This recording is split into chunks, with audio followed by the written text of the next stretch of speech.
میں جس طریقے سے نماز پڑھتا ہوں تو شاید لوگ سمجھ لیتے ہیں میں اہل حدیث ہوں. مجھے وہابی وابی کہتے رہتے ہیں پاکستان میں. کوئی بات نہیں, عجیب سی بات ہے. اور قرآن کے تھرو اور حدیث کے تھرو یہ ثابت ہے کہ کوئی ایسی بات اللہ کے نبی صلی اللہ علیہ وسلم کی ہستی میں نہ داخل کی جائے جو صرف اللہ کی خصوصیت ہے. اور کسی نے ایک بنایا, کسی نے 12-14 بنا دیے, کسی نے کیا بنا دیا, کسی نے ولی اللہ تھا. ولی اللہ کو بھی وہ خصوصیات دی ہوئی ہیں جو کہ اللہ کی خصوصیات ہے, جو انبیاء کو بھی دیتے. تو میں کہتا یار غلط کام کیا. اور یہ بہانہ کیا لگا, عقیدت کا تقاضا ہے اور تم ہوتے ہو, اور تم نعوذ باللہ مطلب بلاسفمی تک کے نعرے میرے پہ لگیں گے. حالانکہ میں نے ابھی کیا بات کی ہے ایسی جس میں بلاسفیمس بات ہے. بلاسفمی اصل میں جو ہوتی ہے جس نص پہ بلاسفمی ہے وہ مسلمان, پاکستانی, انڈین کا. معاشرے میں دو ایک ایکسٹریمز ہیں. ایک جو حضور صلی اللہ علیہ وسلم کو بشر ثابت کرنے پہ ہے, یعنی اس پہ فوکس ہے. دوسرا جو ہے وہ دوسری ایکسٹریم ہے. تو اس کے بیچ میں جو ہے ایک جو صحیح پوائنٹ ہونا چاہیے, جو ہماری ایک عقیدت حضور صلی اللہ علیہ وسلم کے لیے ہونی چاہیے, وہ چیز ایک گم ہو گئی ہے, جس کو جو کہ صحیح ہونی چاہیے ہمارے اندر. ہوپ فلی آپ میرا پوائنٹ سمجھ رہے ہوں گے. تو اس میں ایک جو باریک سی ایک حد ہے, ایک لمٹ ہے, جس کو کراس کرنے کے آگے غلو ہے. تو وہ کیا ہے, وہ ذرا آپ بتا دیں کہ غلو بیسیکلی کیا ہے, اور جو ہمارے معاشرے میں بہت عام ہے. تو وہ چیز آپ بتا دیں کہ کون سی ایک لمٹ ہے, کیا اس کا حق ہے, اور وہ اگر ہم کراس کریں گے تو وہ اس قرآن میں جس طرح ہے تو وہ اس ایک حد کراس ہو جائے گی, غلو میں شامل ہو جائے گا. جزاک اللہ. بارک اللہ فیک. بہت ہی اچھا سوال ہے. پاکستان میں نا, پاکستان میں کیا اور بھی ہوں گے ملک. میں نے, چونکہ میں پاکستانی ہوں اس لیے میں آپ کو کھل کے بتا رہا ہوں, اردو میں بات ہو رہی ہے. میں نے بریلویزم کو, شیعہ کو, دیوبندیزم کو اور اہل حدیث اسکالرشپ کو بڑی تفصیل سے جانچ پڑتال کی ہے. اور میں خود کسی فرقے میں نہیں ہوں. میں امام شافعی کا فالوور ہوں.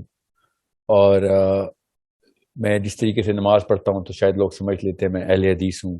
مجھے وہابی کہتے رہتے ہیں پاکستان میں. کوئی بات نہیں, مجھے پتا ہے پاکستان میں اہل حدیث کو وہابی کہا جاتا ہے. میں اہل حدیث سیکٹ کا یا کسی بھی سیکٹ کا فالوور نہیں ہوں. امام شافعی کو فالو کرنے کا مطلب یہ نہیں ہے کہ انہوں نے جو کہا میں نے مان لیا. ان کو بھی کریٹیکلی دیکھنا ضروری ہے. میرا نبی محمد مصطفیٰ صلی اللہ علیہ وآلہ وسلم ہے بس. So it's my job to find out how easy it is to go to my own prophet. So جب میں پاکستان آیا تھا تب سے مجھے یہ بات ریئلائز ہوئی کہ یا تو میرے اسکالرشپ کی غلط ہے جنہوں نے مجھے عقیدہ سمجھایا تھا, یا پھر ان سب کی ریسرچ جو ہے نا وہ کسی ایک خاص بائسنس کے اندر ہے. کیونکہ میں نے ابھی تک ڈھونڈنے سے ملتے ہیں ثبوت. کچھ تو بالکل ظاہری کر دیتے ہیں اور شروع ہی بد عقیدہ فلسفے سے شروع کرتے ہیں. کچھ تو ایسے ہیں, کچھ یہ ہیں کہ جو ظاہری تو نہیں کرتے مگر چھپا ہوا ہے, نظر آ رہتا ہے. زیادہ ڈھونڈنے کی بھی ضرورت نہیں ہوتی. اب مسئلہ شرک کا ہے, ورنہ یہ بات اتنی بڑی نہ ہوتی. بہت ہی بڑی بات ہے. میں نے تو نہیں ابھی تک دیکھا کہ کوئی ایسا عقیدہ پوری طریقے سے پبلش ہوا ہو اور اس میں شرک کا ایک پرسنٹیج شامل نہ کیا گیا. اور میں بتا رہا ہوں آپ کو بڑی تفصیل سے کہ جب تک آپ یہ ڈیوینٹی کے کانسیپٹ کو کسی بھی لفظ کے اندر چھپا کے نبی علیہ السلام کی ذات میں ڈالیں گے تو بچت نہیں ہے. یہ تو اللہ تعالیٰ نے بتا دیا, اور یہ یہودیوں کو بھی بتایا اللہ نے ایسے ہی, اور نصرانیوں کو بھی بتایا ایسے ہی, اور انہی کی مثال دے کے مسلمانوں کو قرآن پاک میں بھی بتایا. تو یہ غلو کا لفظ نہ ڈالیں آپ. غلو کا لفظ تو بڑا ایک مائل سا لفظ لگتا ہے کمپیئر ٹو جو ڈائریکٹ شرک کرتے ہیں ہم. اور نبی علیہ السلام نے ڈائریکٹ حدیث سنائی کہ اتنا نہ میرے اس جو ہے نا, آپ نے جو لفظ عقیدت کے لفظ یوز کیا نا, نبی علیہ السلام کی ڈائریکٹ حدیث ہے کہ میرے سے اس لیول کی محبت کے اندر شامل نہ, نصرانی عیسیٰ کی محبت میں شامل ہو, اور وہ حد کراس کی انہوں نے. یہ حدیث پڑھیں آپ تب آپ کو پتہ چلے گا نبی اسلام کو پتا تھا کہ انسان کی فطری نفسیات کیا ہوتی ہیں, اور وہ کہاں پہ جا کے اپنے اندر ہی پوئٹک جسٹس ڈھونڈتا ہے. خود ہی اپنے کرینے بٹھا لیتا ہے پوئٹک جسٹس کے, اور اس کا دل شاعری شروع کرتا ہے تو ذہن اس کے تابع ہوتا ہے کہ بھائی یہ عقیدت کا تقاضا ہے. نبی علیہ السلام سے محبت ایمان کا تقاضا ہے. نبی علیہ السلام کی ہستی سے محبت, ان کی ایک ایک بات کا اتباع اسلام ہے. مگر یہ بات کر دینا کہ کوئی ایسے صفت نبی اسلام کی ہستی میں داخل کرنا جو اللہ عز و جل کی کسی بھی لیول کی جو مخصوص صفت کی آمیزش نبی اسلام میں ڈالی جائے، یہ اسلام سے خارج کرنے والی بات. میرے اپنی رائے میں آپ کو بتا رہا ہوں، میرے اساتذہ کی بھی یہ رائے ہے. میرے اساتذہ مسلمان اسکالرشپ، عرب کی اسکالرشپ ہیں، اور کسی بھی ایسے جید اسکالر کو، آپ عربین اسکالر کو جب آپ پڑھیں گے، عربین اسکالر کو، تو آپ کو صاف سمجھ آئے گی پیرایا باندھتا ہی وہ ایسے ہے، تمہید بھی ایسے ہی باندھتا ہے وہ، کہ سب کچھ کر لینا، یہ حد نہ کراس کرنا کہ اللہ کے خانے میں کسی اور غیر اللہ کو داخل کریں، چاہے وہ کوئی بھی نبی ہو. انہوں نے کیا ہے نا عیسائیوں نے. یہودی اب نہیں کرتے، تو مجھے پتا ہے وہ کیا کرتے ہیں. میں بہت جانتا ہوں یہودیوں کو. میں نے تو آج تک کوئی پاکستانی اسکالر نہیں دیکھا جو یہودیوں کو اس طرح جانتا ہو جس طرح حق ہے جاننے کا. ٹھیک ہے، تو یہودی کرتے ہیں کسی اور لیول پہ کھانا، انہوں نے نیا کھانا بنایا ہے، انہوں نے اللہ کے کھانے میں نہیں داخل ہونے دیتے. اب ٹھیک ہے، اپنے آپ اپنی طرف توحید ہی کرتے ہیں، وہ تو ہم بھی کرتے ہیں. سو کسی بھی لیول کی ڈیوینٹی کا سپارک بھی، کسی بھی لیول پہ اس صفت کا سپارک جو اللہ کی خصوصی صفت ہے.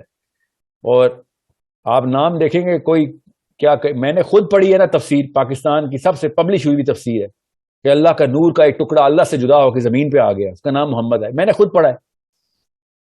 اور یہ باتیں کرتے ہیں عقیدت ہے، ہمیں عقیدت ہوتی ہے تو نعوذ باللہ نعوذ باللہ. آپ کو نبی علیہ السلام سے عقیدت ہے، اللہ سے عقیدت نہیں ہے. یہ صاف صاف بتا رہے ہیں کہ ہمیں اللہ سے بھی زیادہ نبی علیہ السلام سے عقیدت ہے. جو یہ بہانہ لگاتے ہیں نا مجھے عقیدت ہے، پوچھیں اس سے کہ اللہ سے زیادہ عقیدت ہے یا نبی علیہ السلام سے زیادہ عقیدت ہے. اور اگر نبی علیہ السلام سے عقیدت واقعی میں ہوتی تو ان کی پوری اتباع کی جاتی، اور سب سے پہلے اس قول کی اتباع، اس حدیث کی اتباع کی جاتی کہ نبی السلام نے جب خبردار کیا تھا مسلمان کو کہ سب کچھ کر لینا، شرک نہ کرنا. سو یہ سب اپنی اپنے الفاظ کے ہیر پھیر کریں گے، چاہے جس مرضی اسکالرشپ کو اٹھائے. دیسی اسکالرشپ میں میرے سے کوئی پوچھے نا تو بتا دینا، میں آپ کو بتا دوں گا کدھر شرک ڈالا ہوا ہے میں نے. جس مرضی فرقے کی بات کریں آپ، اور حدیثیں پروو کرتے ہوتے ہیں حدیث کے تھرو یہ ثابت ہے، حدیث کے تھرو ثابت ہے. عجیب سی بات ہے. اور قرآن کے تھرو اور حدیث کے تھرو یہ ثابت ہے کہ کوئی ایسی بات اللہ کے نبی صلی اللہ علیہ وسلم کی ہستی میں نہ داخل کی جائے جو صرف اللہ کی خصوصیت ہے. اور کسی نے ایک بنایا، کسی نے 12-14 بنا دیے، کسی نے کیا بنا دیا، کسی نے ولی اللہ کو بھی وہ خصوصیات دی ہوئی ہیں جو کہ اللہ کی خصوصیات ہے، جو انبیاء کو بھی دیتے. تو میں کہتا یار غلط کام کیے. ہر بندے نے اپنی گیم ڈالی ہوئی ہے. یہ تھی سپرسٹیشس قوم ساری، اور سپرسٹیشن کے اندر ہی مریں گے. میں آپ کو بتا رہا ہوں اپنے بچوں کو ٹرین کریں. ان بابوں نے تباہی مچائی ہے. یہ صرف مولویوں کی بات نہیں ہے. آپ ذرا لیفٹ سائڈ پہ جائیں، لیفٹ سائڈ کے بابے بھی اتنے ہی سپرسٹیشس ہیں، وہ کسی اور ہی لیول کے اوپر. اور رائٹ والے تو پھر کوئی حدیثیں آیتوں کا مولوی صاحب فائدہ اٹھاتے ہوں گے، جو بھی کرتے ہیں، زبردستیاں کرتے ہیں استدلال کی. لیفٹ والے تو پیور سپرسٹیشس ہیں. جو لبرلز کہتے ہیں نا اپنے آپ کو، پیور سپرسٹیشس بلیف ہے ان کی اسلام میں. عقیدتیں، ذکر اذکار، تسبیح، تعویذ، یہ سب لیفٹسٹ کے کام ہیں. یہ مزاروں پہ اتنے نہیں ہوتے جتنے یہ عام پاکستانی گھروں میں ہوتے ہیں. تعویذ گھنٹے ہر ایک نے کیے ہوئے، ہر ایک پہ جادو ہوا ہے. مطلب ہر قسم کی سپرسٹیشن لبرلز کے گھروں میں ہے دین کے نام کے اوپر. تو یہ تو بہت ہی بڑا مسئلہ ہے. گٹر کھولا ہم نے عقیدے کے اندر، اتنا گند ڈال دیا ہم نے. کوئی ایک مسلمان مجھے نہیں آج تک ملا جو دیسی اوریجن کا ہو اور اپنی بائسنس کے اندر نبی علیہ السلام کے بارے میں اس لیول کے اوپر اس نے بلیف نہ بٹھائی ہوئی ہو کہ جس پہ اللہ تعالیٰ نے کڑی آیتیں نازل کی. اور یہ بہانہ کیا لگا عقیدت کا تقاضا ہے اور تم ہوتے ہو، اور تم نعوذ باللہ مطلب بلاسفمی تک کے نعرے میرے پہ لگیں گے. حالانکہ میں نے ابھی کیا بات کی ہے ایسی جس میں بلاسفیمس بات ہو. بلاسفمی اصل میں جو ہوتی ہے جس نص پہ بلاسفمی ہے وہ مسلمان، پاکستانی، انڈین کر رہا ہے. اور بائی دا وے عربین نہیں کرتا. اور میں آپ کو بتاؤں جتنے بھی دیسی پاکستانی امریکہ اور کینیڈا میں بیٹھے ہیں نا، عربینز کے بارے میں پتہ کیا رکھتے ہیں؟ بڑے یار یہ بدتمیز لوگ ہیں، بڑے یہ کرخت قسم کے عقیدے ان کو وہ تمیز ہی نہیں ہے. اور اب ان سے پوچھو نا اگر کہ اچھا تمیز کا مطلب تو بتاؤ کیا کہنا چاہ رہے ہو تم، اصل میں کیا کہنا چاہ رہے ہو؟ تو صاف اپنا شرک ایسے منہ الٹی کی طرح کریں گے، سارا شرک باہر آ جائے گا ان کا. اور میں یہ نہیں کہہ رہا ہوں کہ عرب شرک نہیں کرتے، میں آپ کو یہ بتا رہا ہوں اکیڈیمکلی دیکھیں آپ اس کو پوری طریقے سے آپ سمجھیں کہ میں کہنا کیا چاہ رہا ہوں. صحابہ کا ٹائم ہوتا نا تو ان کو لگ پتہ جاتا ہے، اسپیشلی ان دیسی پاکستانی انکلز اینڈ آنٹیز کو، چاہے مولوی ہے چاہے وہ لبرل ہے، ان کو لگ پتہ جاتا یہ عقیدہ مطلب کیا لیتے تھے صحابی. یہ صرف کہانیاں سنانے والی قوم ہے. آپ کتابیں پڑھیں اور خدا را عربی کی کتابیں پڑھیں, چاہے انگلش ٹرانسلیشن ہو چاہے اردو ٹرانسلیشن ہو, عرب اسکالرس کی پڑھیں. میں آپ کو بتا رہا ہوں 10%, 20%, 30% کوٹا ہے, اور ایک فرقہ تو ایسا ہے آپ سب کو پتا ہے کون سا ہے, 90% شرک کے اوپر مبنی ہے ہمارا. یہ اور باتیں توحیدی کی کریں گے, نیچے سارا شرک لکھا ہوا ہوگا.